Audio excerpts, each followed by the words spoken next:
hablamos de un nuevo contexto y una nueva coyuntura en un marco de llevar a cabo negocios internacionales o de negocios locales, tenemos que basarnos que básicamente hoy todo lo que nosotros hemos vivido, vivenciado, no sirve, porque ya cambió el contexto para hacer negocios.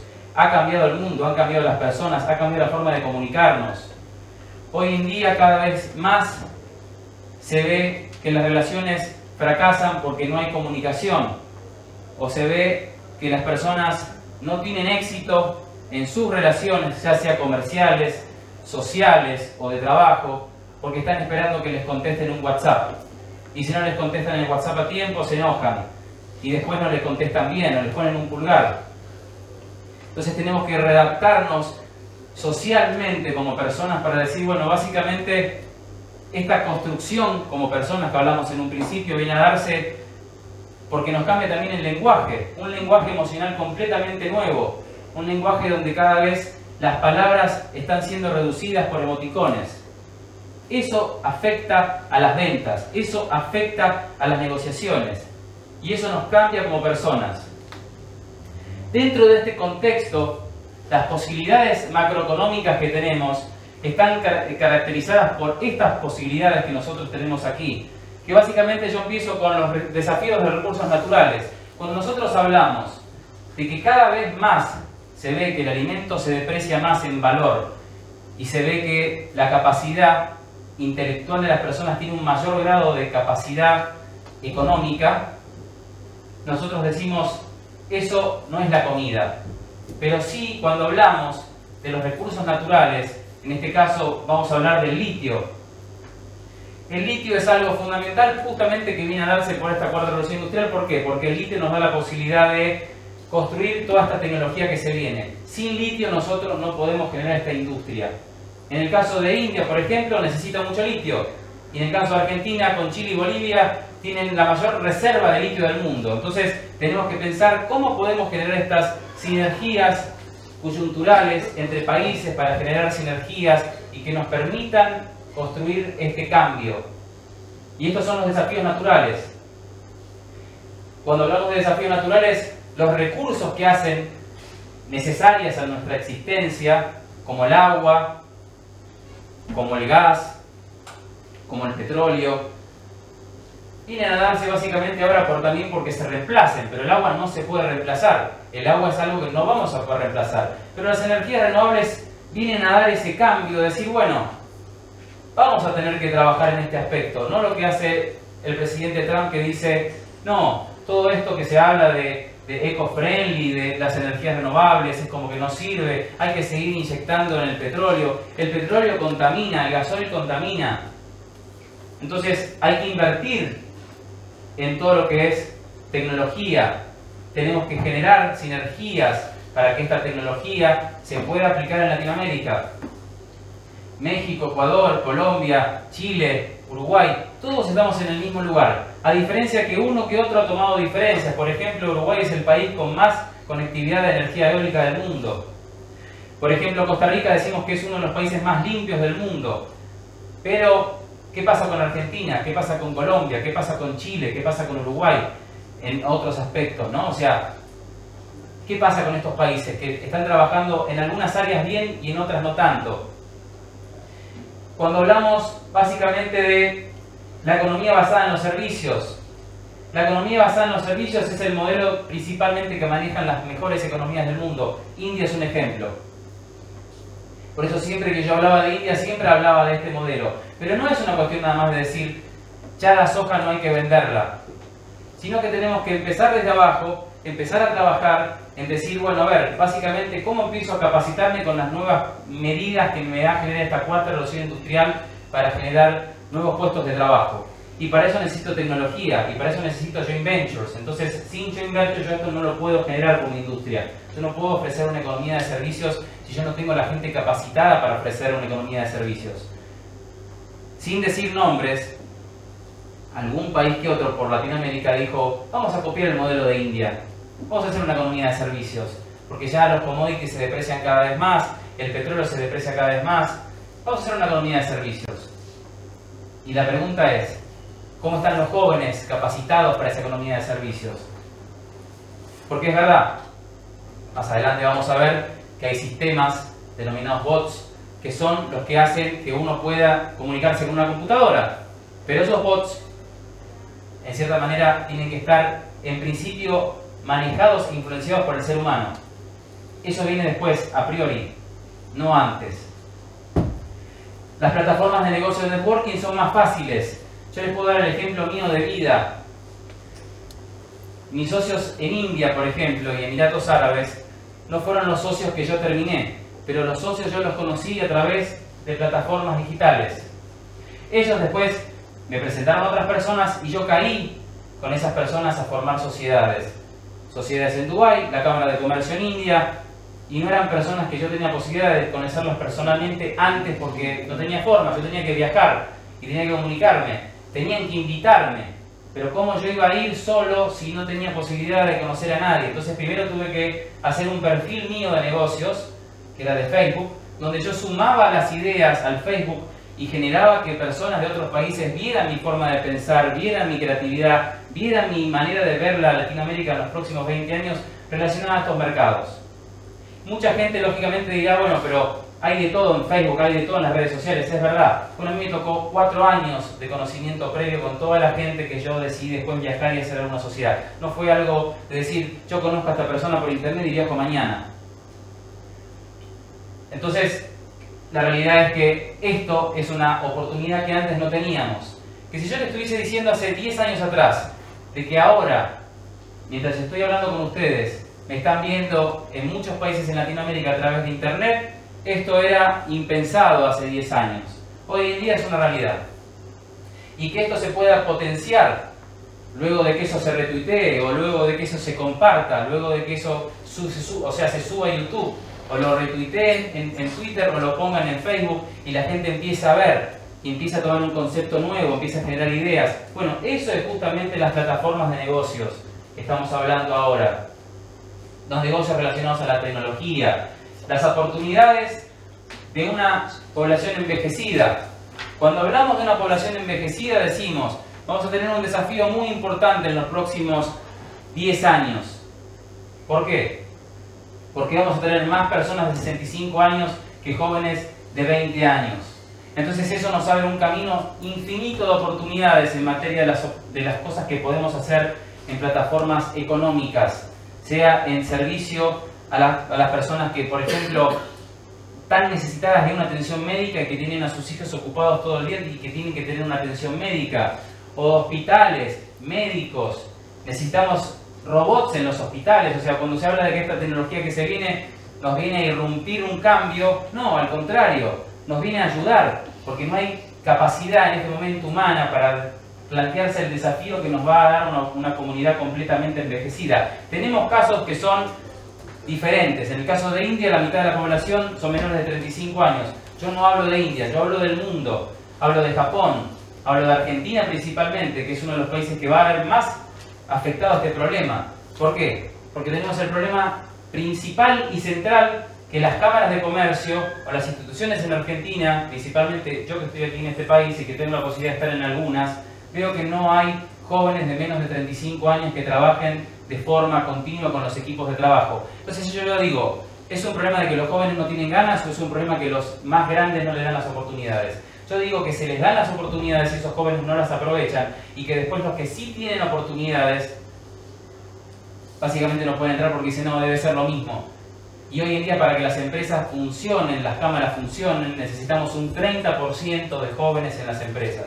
No es un modelo como por ejemplo en algunos países latinoamericanos, sin mencionar, que ponen todos jóvenes y después al más grande dicen no, ya está viejo, se tiene que jubilar, o países directamente que te dicen no, este es joven, entonces como joven no tiene experiencia, no sirve.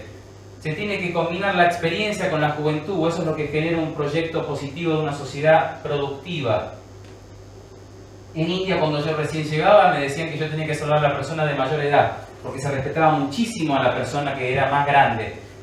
En muchos países latinoamericanos es como que no se les enseña que hay que saludar primero a la persona mayor. Y si se les llegara a saludar primero a la persona mayor, diría, ah, me estás tratando de viejo. No. En muchos casos no se valora a la sabiduría de las personas más grandes. O las personas más jóvenes dicen, no, ¿para qué voy a hablar con una persona que no tiene nada que aportar? Y el más grande va a decir, no, este es un pibe, ¿qué me va a aportar? No me sirve. Entonces, ese concepto, principalmente en una economía como la que estamos vivenciando y que estamos adentrándonos cada vez más, es fundamental. ¿Por qué? Porque tiene que verse con la era de la innovación y la creatividad. Esta era, básicamente, es la era en que tenemos que empezar a trabajar core keepers. Trabajo compartido, trabajo entre una parte que sea experimentada y una parte que tenga idea y creatividad. Y entre las dos generen una plataforma exitosa. Porque la inteligencia artificial, que es algo que para muchos cada vez toma más peso y resonancia, Elon Musk, el presidente de Tesla, y una de las personas que va a cambiar nuestra forma de vivir en el mundo, hace 2 semanas atrás dijo en el foro político en Dubái, los seres humanos vamos a tener que empezar a usar chips en el cerebro porque vamos a estar atrasados a la inteligencia artificial en los próximos 20 años.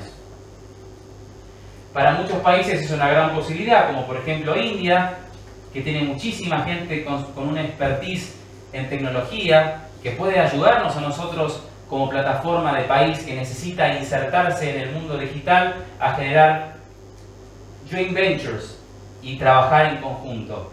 Si eso no lo conseguimos, si no fomentamos ese cambio, básicamente vamos a estar muy complicados en los próximos 10 años. La realidad virtual y la realidad aumentada, que son dos características que vienen a darse de esta revolución digital. Yo no puse lo que es Big Data y Data Mining, que son dos características que también son fundamentales. Les voy a explicar someramente, básicamente, Big Data es todo lo que está en la nube. Y el Data Mining es algo específico, algo que yo busco siendo una persona que quiere algo específico, busco eso para que me permita ser experto en esa área. Entonces el Data Mining lo necesito y el Big Data también. O sea, las dos características de esta era digital necesito saber manejarlas. La realidad virtual básicamente nos va a cambiar la forma de trabajar y de vender. En muchos comercios, en Emiratos Árabes, les voy a contar la experiencia mía en mi último viaje hace un año, bajo del avión y me recibe un holograma. Entonces para mí fue muy loco porque yo leía de los hologramas, veía que había hologramas y todo, pero yo decía, me está recibiendo un holograma y me está dando la bienvenida.